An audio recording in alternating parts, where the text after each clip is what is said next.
आउज़बिल्लाहिमिनश्शैतानिर्रजीम बिस्मिल्लाहिर्रहमानिर्रहीम। आज हम पढ़ेंगे हमारे पास chapter 5 basic set theory and counting techniques के एमसीक्यूज़ हैं। तो स्टार्ट करते हैं। क्या है first MCQs? And orderly arrangement of object. किसी भी चीज़ को तरतीब के साथ लिखना उसे क्या कहते हैं? परम्यूटेशन। जैसे सपोज हम के फर्स्ट सेकंड थर्ड फोर्थ, मतलब हम किसी चीज़ को तरतीब के साथ अगर लिख रहे हैं उसे कहेंगे permutation. Non orderly, non orderly का मतलब होता है यहाँ पर तरतीब के साथ हमने नहीं लिखा, उसको क्या कहेंगे? कम्बिनेशन। अच्छा, परम्यूटेशन को जाहिर करते हैं पी से, और इसमें क्या होती है? तरतीब होती है, मतलब हमें सैंपल में या किसी भी चीज़ में जो डाटा दिया जाता है उसके अंदर हमें तरतीब दी जाती है। और कम्बिनेशन में हमारे पास किसी भी किस्म की तरतीब नहीं दी जाती। यहाँ बाज़ दफ़ा डाटा में कुछ भी नहीं लिखा हो तो हम क्या निकालते हैं? कम्बिनेशन निकालते हैं। नेक्स्ट हमारे पास परम्यूटेशन का फार्मूला है। परम्यूटेशन का फार्मूला किसके बराबर होता है? हमारे पास ऊपर क्या है? एन आर, ठीक है। Permutation is equal to N factorial divided by N minus R factorial, ठीक है। अब अगर हमने ये हमारे पास परम्यूटेशन का फार्मूला, अगर हमने कम्बिनेशन का निकालना है तो वो कैसे निकालते हैं? हम लोगों ने सेम परम्यूटेशन का फार्मूला लिखा, ये हमारे पास फिक्टोरियल का साइन हो गया, ठीक है। नेक्स्ट हमने फिर से क्या लिख देना? आर फिक्टोरियल, ठीक है। और इसको इस तरीकाकार से भी लिख सकते हैं, मतलब अगर यहाँ पर हमने आर फिक्टोरियल लिखा है तो हम इस साइड की तरफ भी लिख सकते हैं N factorial, N minus R factorial, और इस साइड की तरफ क्या है? R factorial. तो यही चीज़ यहाँ लिखी हुई है। परम्यूटेशन का फार्मूला है N factorial, N minus R factorial. Next combination का फार्मूला। अच्छा, एन और आर क्या मतलब होता है इसका? एन का मतलब होता है टोटल नंबर्स, ठीक है, किसी भी सेट में, किसी भी डाटा में, किसी भी सैंपल में जो दिए गए हैं। और आर का मतलब है कि उसमें से कितना हिस्सा हमने लिया है, यानी ये इसको कह सकते हैं, आर को कह सकते हैं ये एन का क्या है? सबसेट है। तो शॉर्ट फॉर्म में दोनों में से जो बड़ी रकम होगी वो किसकी होगी? एन की होगी, ठीक है। और नेक्स्ट क्या है?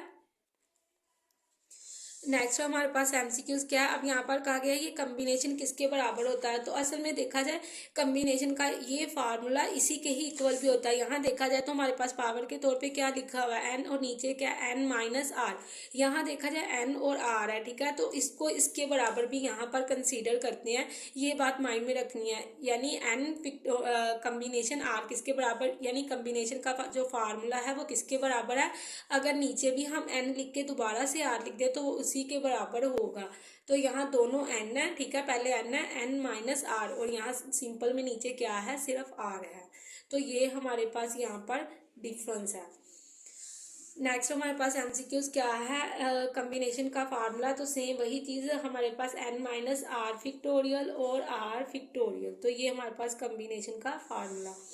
नेक्स्ट हमारे पास क्या चीज़ है? यहाँ पर एन के तौर पे, मतलब नेचुरल नंबर देखा जाए तो किसी चीज़ का कितना हिस्सा उसने कहा है? सिर्फ सिफर है, यानी हमने कोई रकम नहीं दी। अच्छा, अगर कोई रकम नहीं भी हो इसका मतलब है वो और कुछ नहीं तो वन डिजिट के बराबर तो होगा। जैसे हम केस जीरो है, ठीक है, तो जीरो देखा जाए तो कितना है? यानी एक हमारे पास नंबर मौजूद है। तो यहाँ पर हम क्या करेंगे?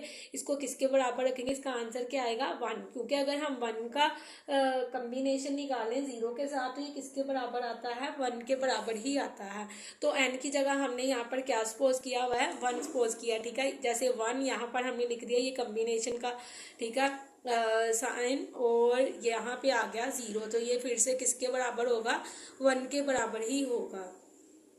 क्योंकि कोई भी, अगर हम गिनती का कोई भी अल्फ़ाबेट डिजिट बोल रहे हैं, सॉरी अल्फ़ाबेट कह रही हूँ, डिजिट बोल रहे हैं, तो उसे क्या कहेंगे हम लोग?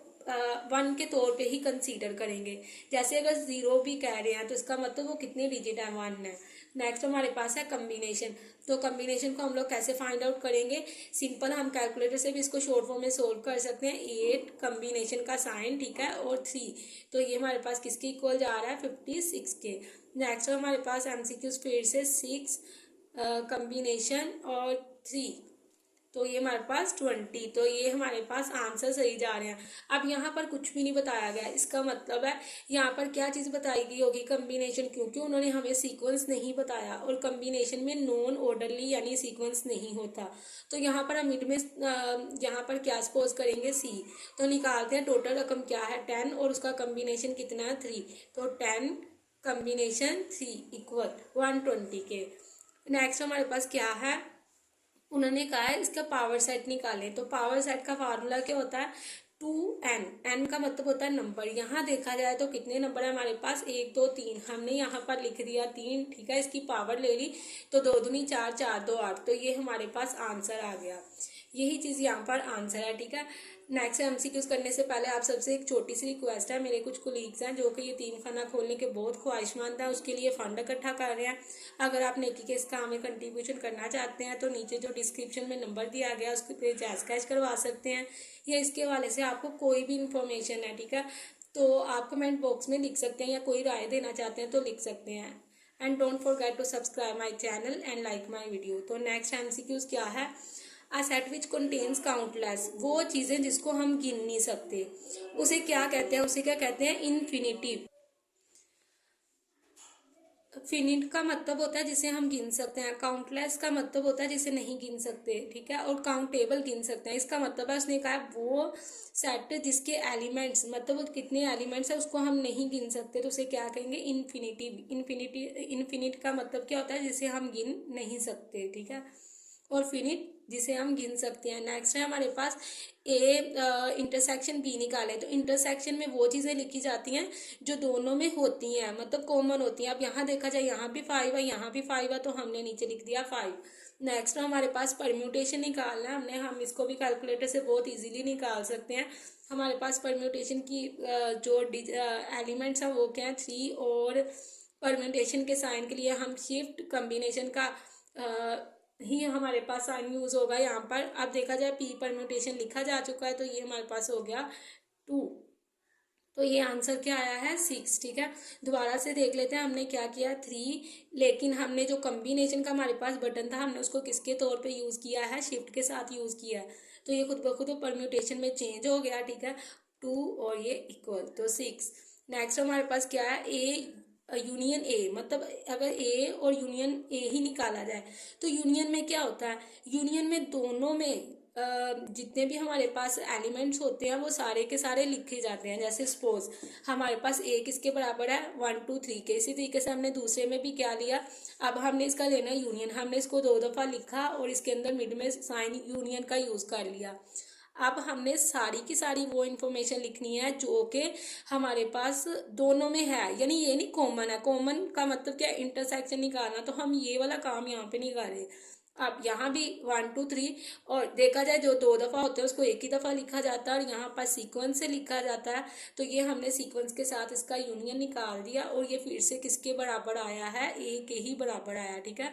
मतलब हमारे पास ए यूनियन ए का जो आंसर है वो ए के ही बराबर आ रहा है, 1 2 3, तो यही चीज़ यहाँ पर लिखी हुई है। यही है हमारे इस चैप्टर के एमसीक्यूज जो बहुत थोड़े सारे बोर्ड्स में आए हुए हैं, और जिनके स्टार्टिंग पे स्टार है वो लाहौर बोर्ड में आ चुके हैं।